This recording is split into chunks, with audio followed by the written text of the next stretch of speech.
Bienvenidos de nuevo a la tercera y última sesión de Abre la Biblia a la Historia. Hemos conocido a 5 personas del Antiguo Testamento, hemos visto 5 acontecimientos de la vida de Jesús en los Evangelios y en esta última sesión veremos 5 dones que Dios da a todos los que creen en el Señor Jesucristo. Estos son el don del Espíritu Santo, el don de la fe, el don del perdón, el don de la iglesia y el don del cielo. Primero, el don del Espíritu Santo. Antes de que Jesús ascendiera al cielo, dijo a sus discípulos que esperaran en Jerusalén hasta que llegara la promesa del Espíritu Santo.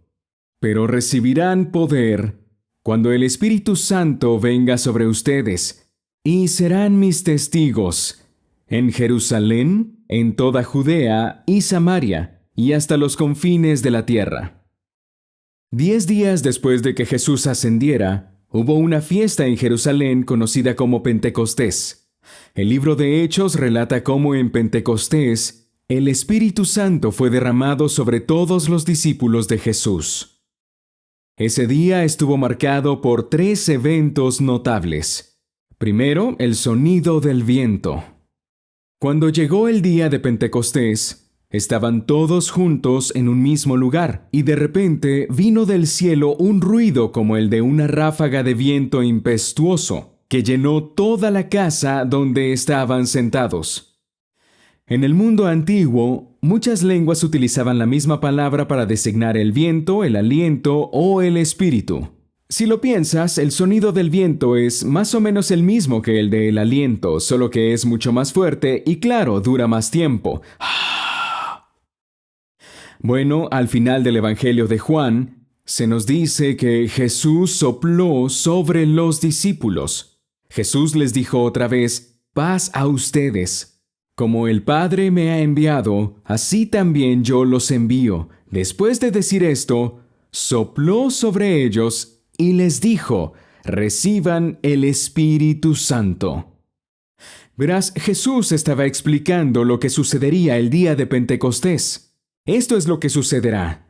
Yo voy a subir al cielo y cuando lo haga exhalaré mi espíritu.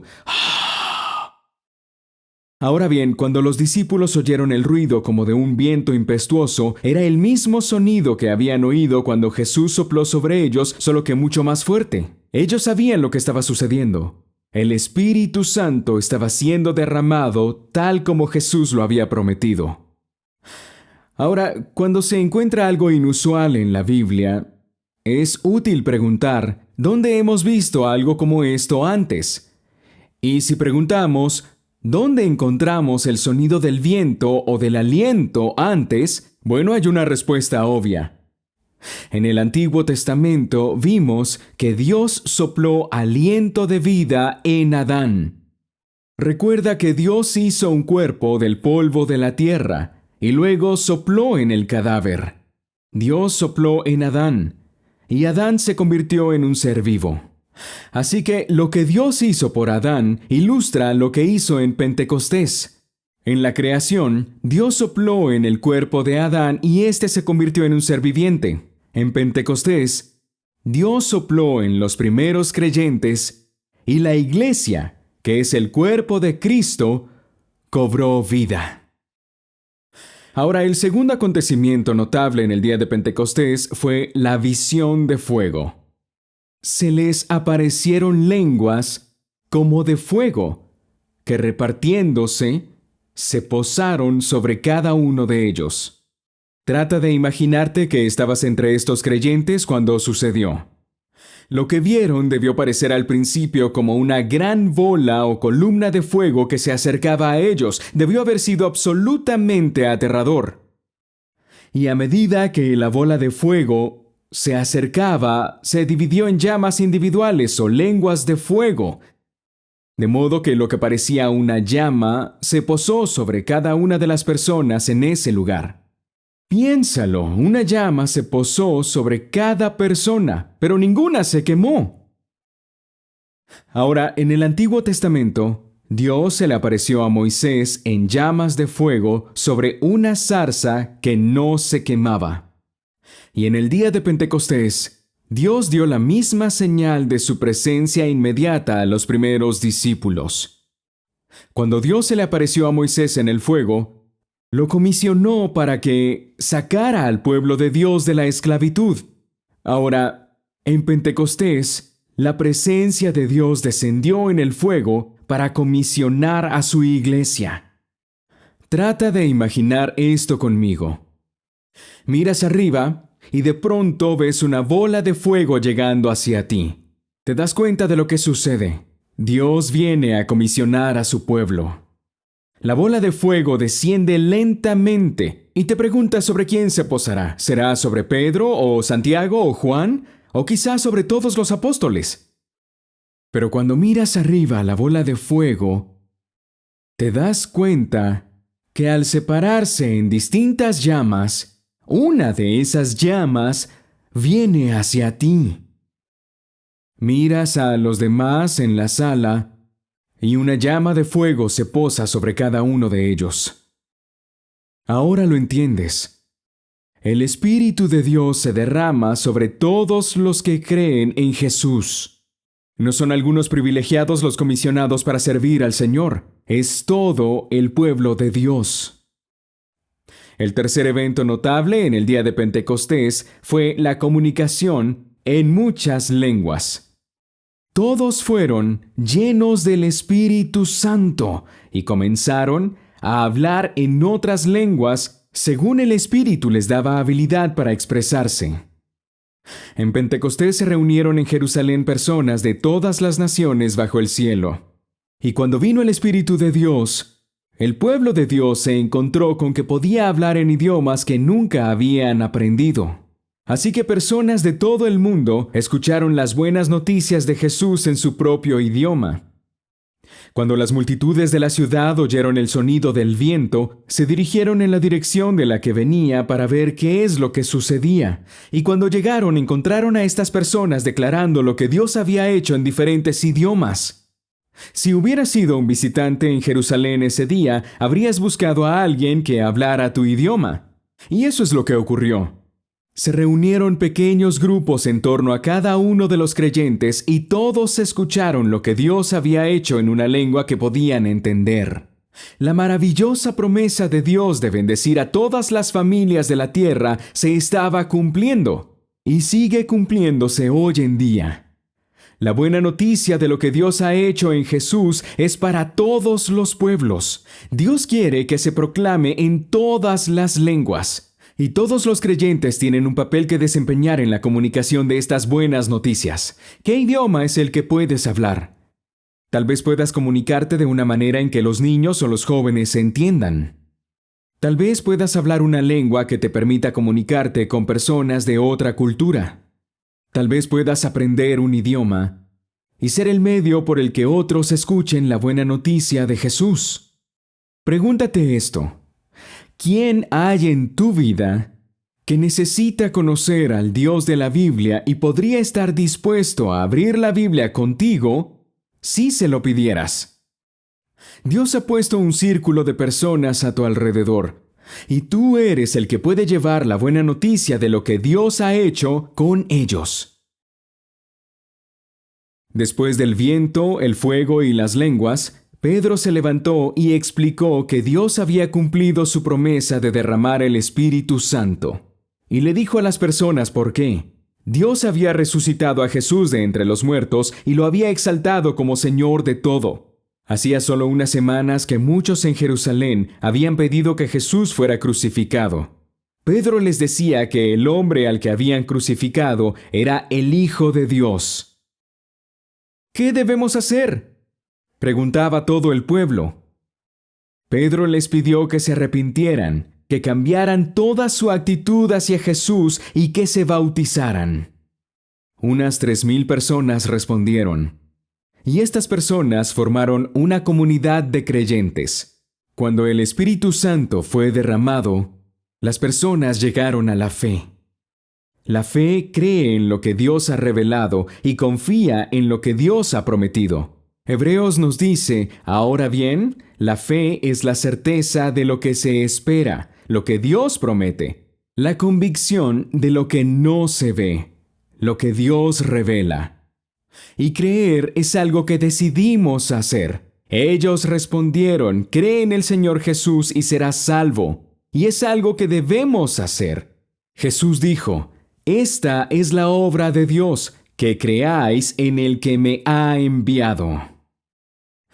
Pero la Biblia también deja claro que la fe es un don. Porque por gracia, ustedes han sido salvados por medio de la fe, y esto no procede de ustedes, sino que es don de Dios. Así que creer es algo que hacemos, y la fe es un don que Dios nos da. Jesús nos llama a creer, y con ese mandato nos da lo que necesitamos para obedecer. Quiero hacer 3 observaciones sobre este don de la fe. Primera, la fe no es una capacidad con la que algunas personas nacen.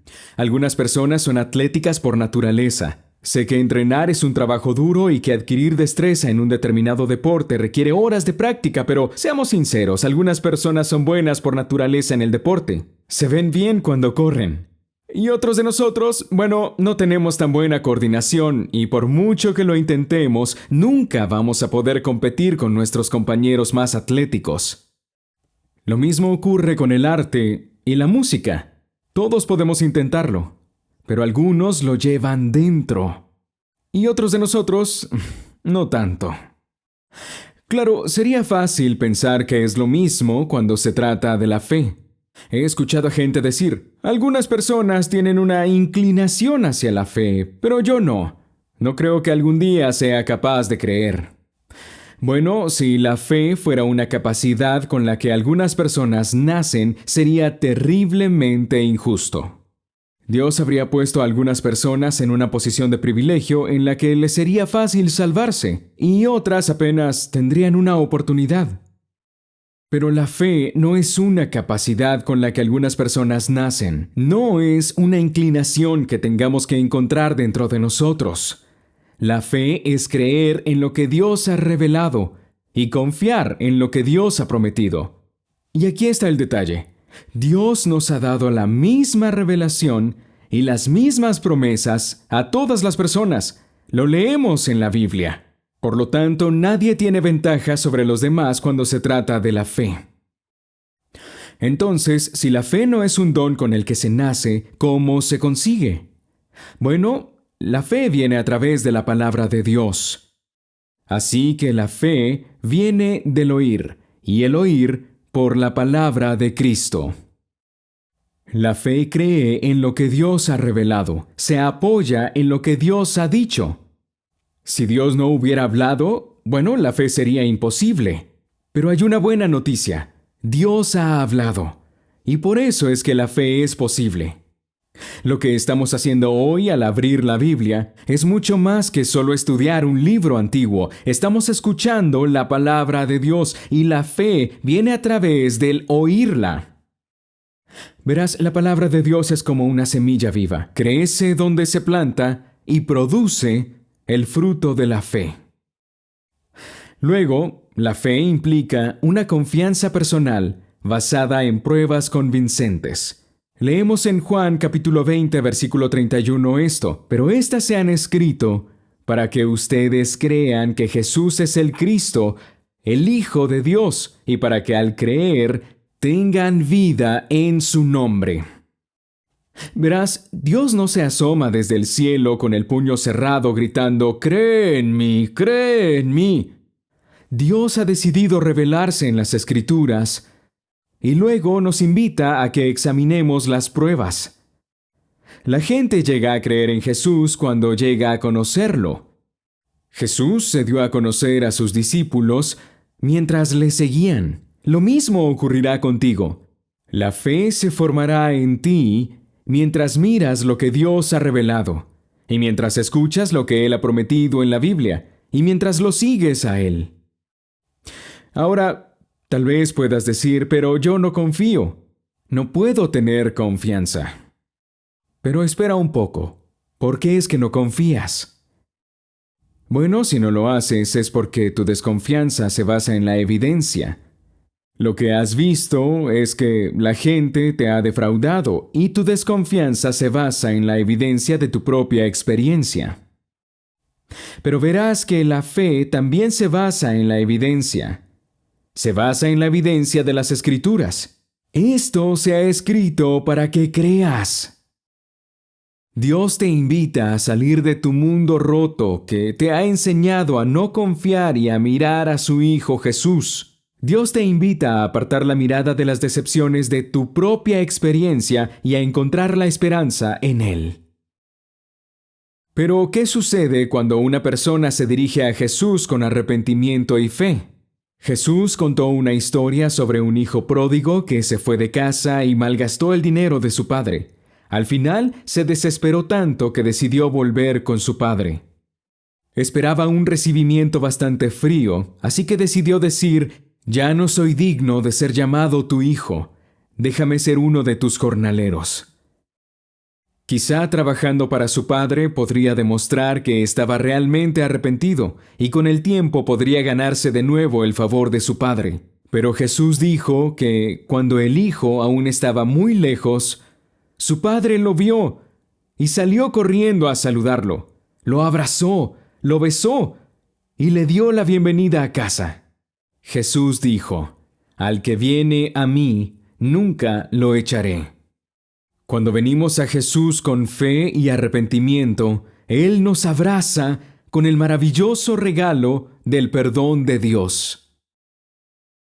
La palabra bíblica para perdón es la palabra justificado. Cuando leas la palabra justificado o justificación, recuerda que significa perdonado, reconciliado o devuelto a una relación correcta con Dios. Eso es lo que Jesús hace cuando miras hacia Él con fe. Él te perdona, te justifica y te devuelve a una relación correcta con Dios.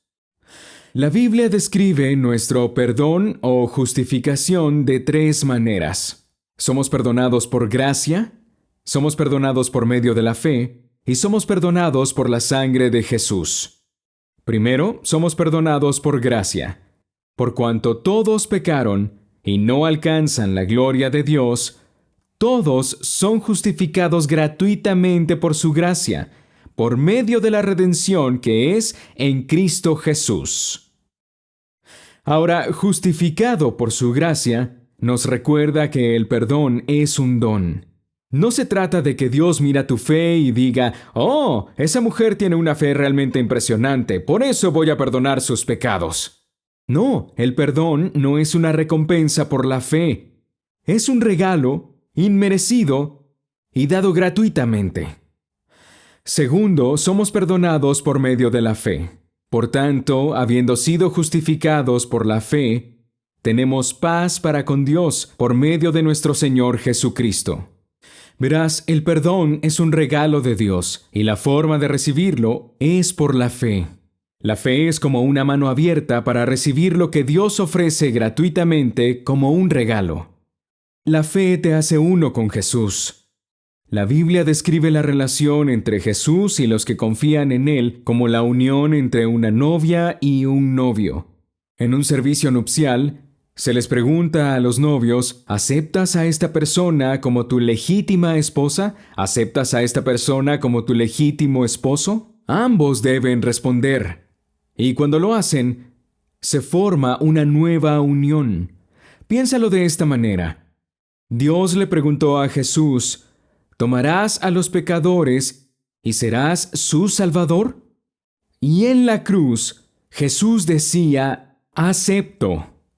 Ahora Dios te pregunta a ti: ¿aceptas a Jesús como tu Salvador? Y cuando le entregas tu confianza a Jesús, estás diciendo: acepto. La fe te une a Jesús, y cuando eres suyo, todo lo que Él tiene se convierte en tuyo. Tercero, somos perdonados por la sangre de Jesús. Entonces, mucho más, habiendo sido ahora justificados por su sangre, seremos salvos de la ira de Dios por medio de Él. La fe es el medio por el cual recibimos el don del perdón de Dios. Pero el don fue comprado por la muerte de Jesús.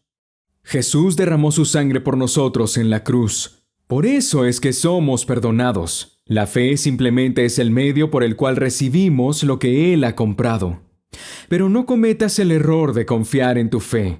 La fe es confiar en Jesús. Y lo que más importa no es la fuerza de tu fe, sino la fuerza de tu Salvador. Después de nuestra primera Navidad en Chicago, nuestra familia hizo un viaje a Wisconsin. Llegamos hasta Fond du Lac, donde nos detuvimos junto a un lago para verlo. Hacía un frío terrible. Nuestros hijos, que entonces solo tenían 10 y 8 años, al llegar y estacionar el auto dijeron: «Oye, papá, ¿podemos ir al hielo?». Ahora, los padres saben que cuando no se piensa con cuidado, se da una respuesta automática. Y en Gran Bretaña, que es donde venimos, los inviernos son suaves y la capa de hielo que se forma suele ser muy delgada. Así que dije lo que siempre había dicho: sí, pero ve con cuidado. Quiero que se imaginen la escena de estos extranjeros recién llegados aventurándose cautelosamente en el hielo de Wisconsin en pleno invierno. Estábamos tanteando el terreno, un pie a la vez, avanzando nerviosamente, cuando de repente escuchamos el rugido de un motor y luego vimos a un auto 4x4 que se adentraba en el lago helado. De verdad creo que nunca me he sentido tan tonto. Verás, teníamos muy poca confianza, pero estábamos completamente a salvo. El hielo sobre el que estábamos era sólido como una roca. Y nuestra seguridad no estaba en la fuerza de nuestra fe, sino en la fuerza del hielo sobre el que estábamos parados. Nosotros no nos salvamos por la fuerza de nuestra fe, fuimos salvados por la fuerza de nuestro Salvador. Ya hemos visto el don del Espíritu Santo, el don de la fe y el don del perdón. Todos estos dones son maravillosamente personales. El Espíritu Santo actúa en tu vida. La fe es formada por la palabra de Dios. Y cuando crees en el Señor Jesucristo, Él se convierte en tuyo, y cuando Él es tuyo, el perdón es tuyo. Cuando Dios te reconcilia consigo mismo, te trae a su familia. Y eso nos lleva a un cuarto regalo que Dios da a cada creyente, el regalo de su iglesia. ¿Qué viene a tu mente cuando piensas en la iglesia? ¿Los grandes vitrales? ¿Bancos duros de madera? ¿Los largos y aburridos sermones? Bueno, la Biblia dice que Cristo amó a la iglesia y se dio Él mismo por ella. Puedes estar seguro de que Jesús no se entregó por los grandes vitrales, los bancos de madera y los largos y aburridos sermones. Entonces, ¿qué es la iglesia? ¿Y por qué Jesús la amó tanto que se entregó a sí mismo por ella? Jesús habló de la iglesia en solo 2 ocasiones, y lo que dijo define qué es la iglesia para nosotros. La primera vez que Jesús habló de la iglesia se refirió a que está formada por todos los creyentes en todo tiempo y lugar. Pedro había confesado su fe en Jesús y Jesús le dijo: «Yo también te digo que tú eres Pedro, y sobre esta roca edificaré mi iglesia, y las puertas del Hades no prevalecerán contra ella». Ahora, Jesús no está hablando aquí de una iglesia local o de una denominación, sino de todos los creyentes en todo momento y en todo lugar. Edificaré mi iglesia, en singular. Hay una sola iglesia que comprende a todos los creyentes y Jesucristo es quien la edifica. Jesús dijo que las puertas del infierno no prevalecerán contra esta iglesia. De nuevo, Jesús no estaba hablando de ninguna iglesia local o denominación. En todo el mundo hay tristes historias de iglesias que han perdido el rumbo y han cerrado. Pero la iglesia que Jesús está construyendo está viva y bien. Una gran parte de ella ya está en el cielo. Abarca a todos los creyentes en todo momento y en todo lugar. Ahora, la segunda vez que Jesús habló de la iglesia, se refería a una reunión local de personas con una fe en común. La Biblia dice: si tu hermano peca, ve y repréndelo a solas. Pero si no te escucha, lleva contigo a uno o a dos más. Y si rehúsa escucharlos, dilo a la iglesia. Ahora, dilo a la iglesia no puede significar dilo a todos los creyentes en todo tiempo y lugar. Nadie podría hacer eso. Jesús estaba hablando claramente aquí de una congregación local de creyentes. Nuestro Señor usó la palabra iglesia de dos maneras. Primero, para describir a todos los creyentes en todo tiempo y lugar. Y segundo, para describir una congregación local de creyentes llamados por Dios para adorar y enviados por Dios para servir. La iglesia no es un grupo de personas autoseleccionadas. Nunca es solo tú y yo y unos pocos amigos. Jesús construye su iglesia trayendo a las personas a la fe en Él y reuniéndolas en congregaciones locales. Haré dos observaciones sobre la iglesia. Primero, la iglesia es el centro del propósito de Dios. Pablo habla del misterio que por siglos ha estado oculto en Dios, creador de todas las cosas. Así que, a través de la iglesia, la infinita sabiduría de Dios puede ser dada a conocer a los principados y potestades en los lugares celestiales. Estos gobernantes y autoridades en los lugares celestiales son los ángeles, seres espirituales creados por Dios para adorarle y servirle. El propósito de Dios es que por medio de la iglesia se les dé a conocer su sabiduría. Y esta es la razón por la que Dios creó todas las cosas, para que su sabiduría y su gloria sean conocidas. ¿Y cómo se dan a conocer? Bueno, es a través de la iglesia.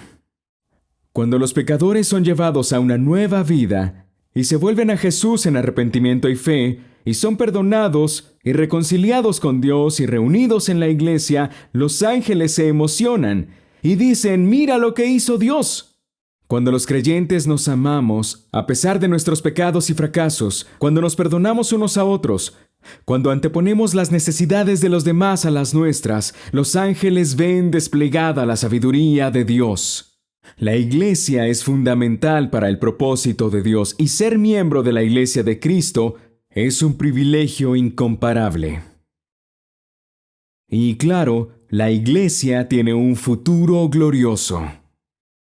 Pablo nos dice que Cristo amó a la iglesia y se dio Él mismo por ella. Esto para santificarla, habiéndola purificado por el lavamiento del agua con la palabra, a fin de presentársela a sí mismo en una iglesia en toda su gloria, sin que tenga mancha ni arruga ni cosa semejante, sino que fuera santa e inmaculada. Hay una gran diferencia entre lo que la iglesia es ahora y lo que será. Mira a cualquier iglesia hoy y encontrarás que está muy lejos de lo que Dios llama a la iglesia a ser. Verás muchas manchas y arrugas. La novia todavía no está vestida con esplendor. Pero Cristo ama a la iglesia con todas sus manchas y con todas sus arrugas. Y si somos como Él, también amaremos a su iglesia. Jesús se entregó a sí mismo por la iglesia. Y si somos como Jesús, amaremos a la iglesia y nos entregaremos por ella también. Mira lo que Jesús está haciendo por su iglesia ahora. Él la limpia, lavándola con la palabra. La palabra de Dios es como un baño en el que somos lavados. Este es el patrón de nuestra vida en común como creyentes. Somos lavados por la palabra para que gradualmente y cada vez más la belleza de Jesús pueda verse en nosotros. Pero luego se nos dice lo que Cristo hará por la iglesia.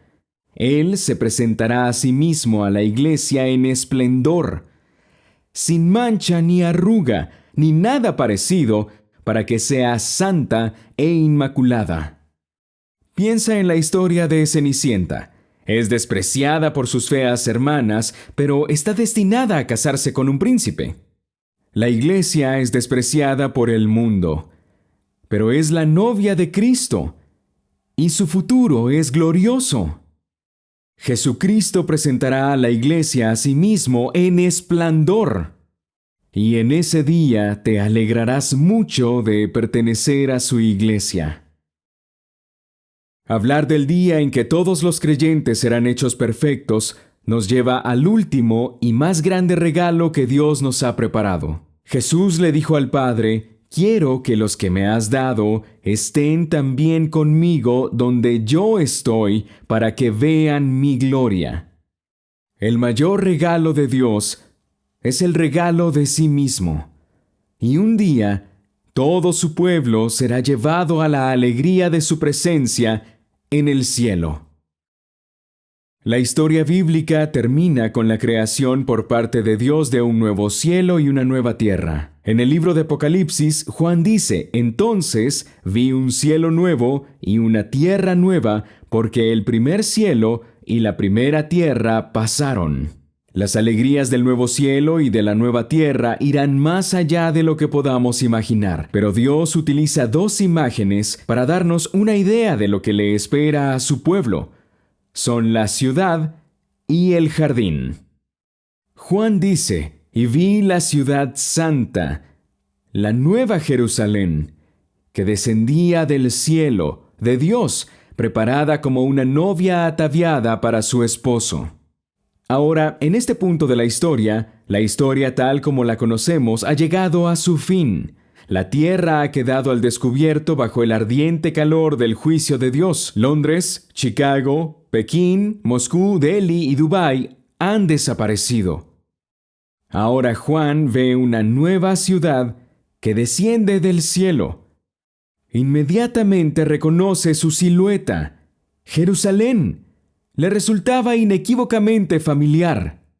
Verás, Jerusalén está llena de significado en la historia bíblica. Aquí era donde Dios descendía en el lugar santísimo para reunirse con su pueblo. La antigua Jerusalén tenía un lugar santo, donde descendía la presencia de Dios. La nueva Jerusalén es un lugar santo, donde la presencia de Dios permanecerá.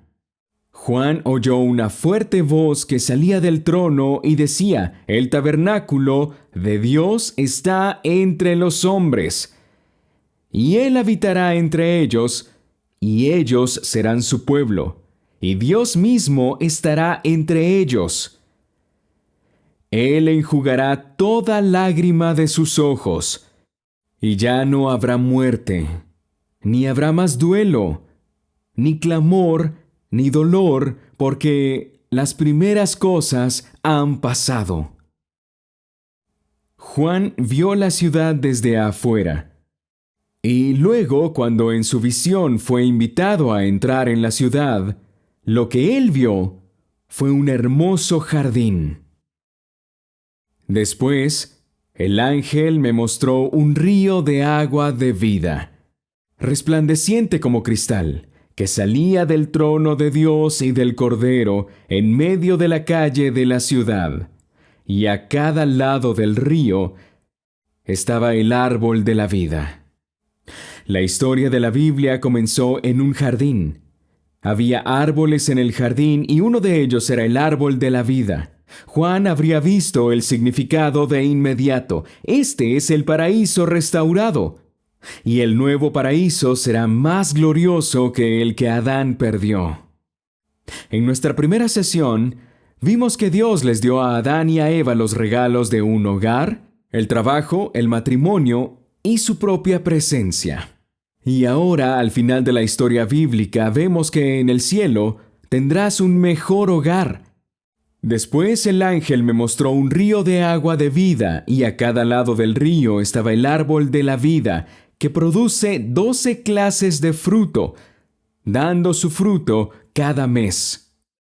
El jardín del Edén fue un hogar maravilloso para Adán y Eva, pero el jardín del Edén nunca tuvo árboles que dieran diferentes tipos de fruta cada mes. Esto nos dice que la vida en el cielo nunca será aburrida, siempre habrá algo nuevo. Utilizando una imagen diferente, Juan nos dice que el Señor será nuestro pastor, y Él nos conducirá a fuentes de agua viva. Jesús siempre nos va a conducir a nuevos descubrimientos, y las mayores alegrías de tu vida en este mundo son solo una pequeña muestra de las delicias que disfrutarás en la nueva creación de Dios. En el cielo vas a tener un mejor hogar, y en el cielo vas a tener un mejor trabajo. El trono de Dios y del Cordero estará allí, y sus siervos le servirán. El Señor Dios los iluminará, y reinarán por los siglos de los siglos. Presta atención a lo que haremos en el cielo. Adoraremos, serviremos y reinaremos. Cuando Dios habla de que reinaremos, nos está diciendo que la vida será ordenada y puesta bajo nuestro control. Ya no estarás sujeto a la tiranía del tiempo. Ya no serás arrastrado por las imprevisibles mareas de las emociones o los impulsos de la voluntad. Ya no tendrás que soportar las relaciones disfuncionales. Y claro, ya no estarás sujeto al peligro o a la muerte. Tu vida estará ordenada, tu trabajo realizado y tus relaciones serán íntegras. Serás libre para cumplir los propósitos de Dios y todo lo que hagas será ofrecido a Dios como adoración. Entonces, en el cielo, vas a disfrutar de mejor compañía. Piensa en esto. El jardín del Edén fue disfrutado por un solo hombre y una sola mujer. Pero ahora una gran multitud entra por las puertas de la nueva ciudad de Dios. Juan vio que la ciudad tenía un muro grande y alto con 12 puertas, y en las puertas 12 ángeles, y en las puertas estaban escritos los nombres de las 12 tribus de los hijos de Israel. Había 3 puertas al este, 3 puertas al norte, 3 puertas al sur y 3 puertas al oeste. Juan vio 12 entradas a la Nueva Jerusalén. Las puertas daban al norte, al sur, al este y al oeste. La gente entraba en la ciudad desde todas las direcciones: China en el este, Rusia en el norte, África en el sur y América en el oeste. Juan vio un ángel de pie en cada una de las puertas, y todas ellas estaban abiertas. Al principio de la historia bíblica, la puerta del paraíso estaba cerrada. Los querubines custodiaban la entrada al árbol de la vida con una espada de fuego. No había forma de volver a la presencia de Dios. Pero Jesús fue capaz de romper la espada del juicio, y ahora los ángeles están a las puertas para dar la bienvenida a todos los que le pertenecen. La gente está entrando a raudales desde todos los continentes del mundo, una vasta compañía de personas de todas las tribus y naciones, todas ellas redimidas por Jesucristo. Y en el cielo tendrás un mejor conocimiento del Señor. Juan dice, verán su rostro, Apocalipsis 22:4. La presencia de Dios en esta ciudad es su mayor bendición. Recuerda, en el jardín del Edén, Dios bajaba como visitante y se daba a conocer, pero en la nueva creación, Dios ya no será un visitante. Dios habitará con nosotros y podremos ver su rostro. Disfrutar de la eternidad en la presencia de Dios es el último regalo de Dios, y este es un regalo que Él te ofrece. Al sediento le daré de las fuentes del agua de la vida sin pagar. El cielo no es una recompensa que puedas ganar, es un regalo que debes recibir. Y Jesucristo da este regalo a todos los que confían en Él. La Biblia termina con una maravillosa invitación. El Espíritu y la esposa dicen, ven. Y el que oye diga, ven. Y el que tiene sed, que venga. Y el que desee, que tome gratuitamente del agua de la vida.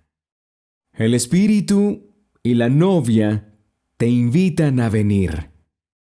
La esposa es la iglesia y yo tengo el privilegio de hablar por ella hoy e invitarte a venir y creer en el Señor Jesucristo.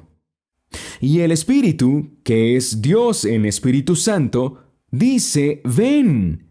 ¿Lo ves? Dios quiere que disfrutes de su nueva creación. Para eso vino Jesús al mundo.